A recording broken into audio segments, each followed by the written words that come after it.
What's up guys, Austin here. I'm going to show you a little bit of a port of one of my favorite PC games of all time to the N64, and this is Quake on the N64.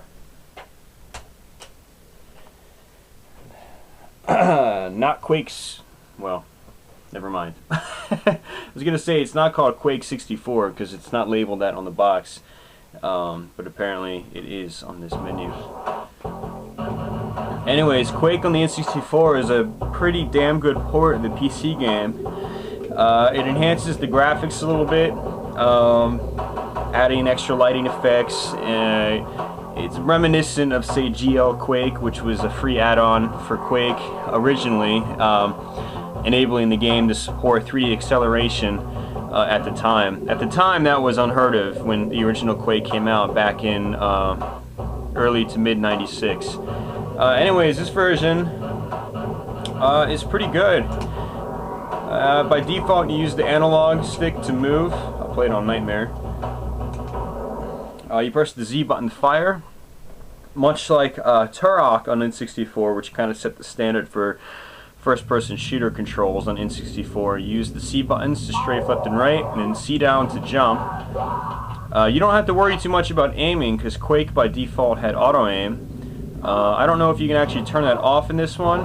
If you can, it would probably actually make the game a little more difficult because you don't have as much precision as you do, say, in PC Quake. All in all, this game feels exactly like the computer version, which is awesome. It's not like the Saturn version, which the Saturn version was great for what it was, given the hardware it was running on, and it was ported to a completely different engine. But Quake 64 definitely still runs on the Quake engine. You can feel it. It bobs the exact same way. All the physics are still there. Like when you jump on hills, you'll still jump higher than you do normally, just on flat ground. If you want, you can aim, and I believe you can actually put the game into a free look mode, but I don't highly recommend that either. I just recommend playing it regularly if you can. But yeah, that's pretty much it. Quake was one of the earlier games to not use a, it was actually probably the game to pioneer the no open or use button gameplay, meaning that if there's a switch, you just run up to it and you touch it and it activates right away. And yeah, so that's basically it. Thanks to that, the controls are very simple. It's pretty much just run, fire, strafe, jump, and occasionally aim, and that's about it.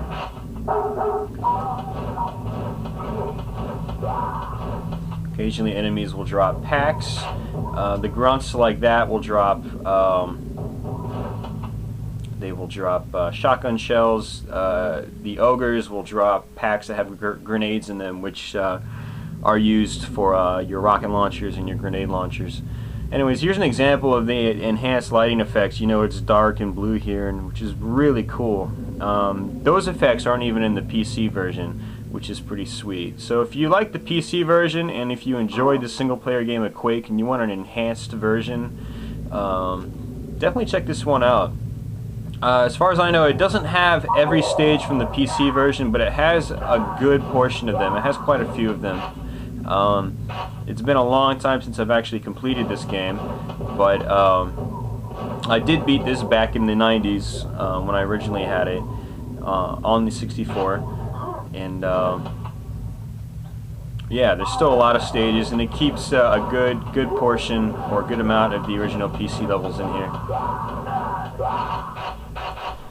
And if you've played the PC version before, you'll notice there are some cutbacks, probably to keep the game running at full speed, but trying to do the memory constraints.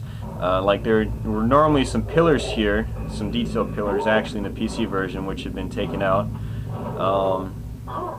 And you'll see details like that throughout the game taken away, or some stages were modified a little bit to meet you know, memory constraints. But that's okay.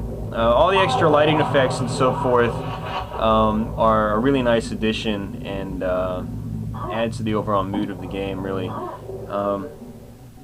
The soundtrack itself, well, there really isn't much of one, but that's kind of how the PC version was. The PC version only had really a song on the main title screen, and then your hub selection, your episode selection, which is not in this version, also had a song that kicked in after about the 4 or 5 minute mark, and then I think there was one other song later on in the game. The rest of the game was pretty much just ambience and sounds. And this version, while the ambience and sounds aren't exactly the same as the PC version, they get the job done in the same effect that the PC version did. So if you didn't mind just the strictly ambient soundtrack in the computer version, you'll be right at home with this one, even though it's not the exact same music, quote unquote, and sounds. All the actual sound effects are exactly like the PC version, which is awesome. I'm glad they didn't go through and change those. So was actually well, I still am a huge Quake fan. I actually played Part 1 competitively in the PC. I played that game on the computer for about 4 years. I just completely skipped Quake 2. Well, I skipped Quake 2 in multiplayer gameplay. I actually didn't start playing Quake 2 multiplayer until I was already playing Quake 3. But yeah, I had a big love for Quake 1. It was an awesome game. And because I played so much multiplayer, I would naturally practice on single player. I got to know the single player game very well. I can run through it very quickly, and I enjoy running through it even on systems like the N64. So if you're kind of like me, I recommend checking it out. If you're just looking for a different single-player first-person shooter to play, and if you're looking for something simple, run and gun, I might recommend you checking this out as well. Oops, yeah, I messed up there.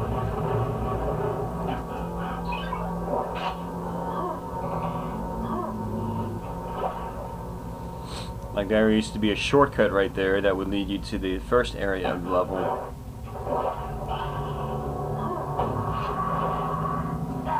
Which has been taken out due to memory constraints.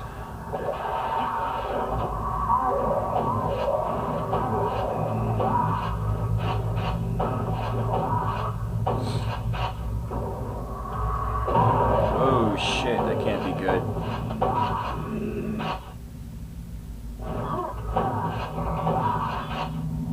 Now of course you can adjust the sensitivity. I think I should probably actually be lowering mine a little bit because I'm overshooting. But you can do that. You can also go and customize your controls fully, which is nice. Much like the PC version, you can change the controls to any button that you want, which is very good. If you like to customize your controls, that option is there, and that was ideal in the PC version, obviously, and like most PC first-person shooters. Some differences between... shit, I died. Some differences between the two games, the PC and this version. I noticed that Nightmare mode is a little bit more difficult in this one. The enemies shoot faster, and especially the ogres. They're just kind of unforgiving in this version.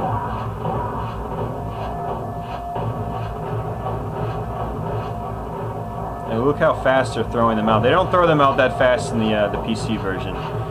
So you got to be a little more careful in this one, because later on in the game, the designers of this game threw ogres in kind of devious locations, and they'll be throwing grenades down you from all angles up in the sky or something like that, and so you've got to be careful.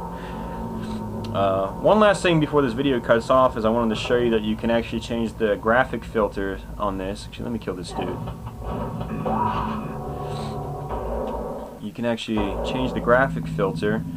It affects the frame rate a little bit. The frame rate doesn't run quite as smooth, but if you're like me and you often want a smoother look, you can turn the filter off, which actually sharpens the graphics. Pretty cool, huh? I wish more N64 games actually had that option. I don't... Let's see.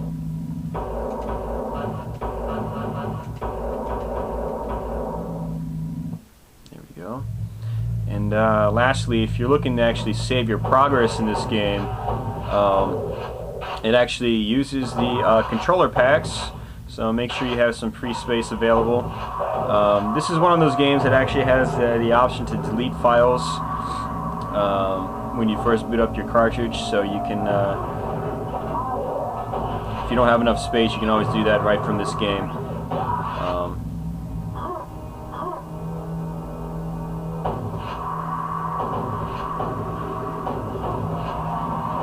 Ah, shit, I fucked it up. Trying to get too fancy for a controller. Oh.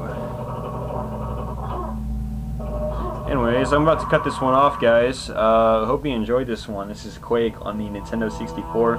This is a really cheap game, so if you like what you see, check it out. It only cost you about $5 or $6. It's my personal favorite in the overall Quake series, but that's just me. Anyways, guys, that's it. Thanks for watching. I'll catch you guys next time.